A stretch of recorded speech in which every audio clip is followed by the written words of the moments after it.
Ambos interview lang po ito. Meme, kung sakaling nanaginip ka at nakapagsahod ka na ng 1,000,000 kay Reels, ano ang una mong gagawin? Alam ko na, mga masyal tayo niyan kasi hindi na tayo nakakalabas. Ano pa? Yang magpuput up ako ng business para may stable na source of income. Wow. Ano pa? Meron pa? Pag meron ng ganun, mag-charity ako. Wow, ganda. Ano pa? Meron pa? Wala na. Wala na.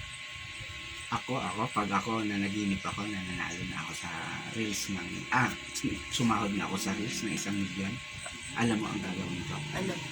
Matutulog uli ako para pagising, baka managinip ako, maging 2,000,000. Kala ko seryoso. Paasar ka.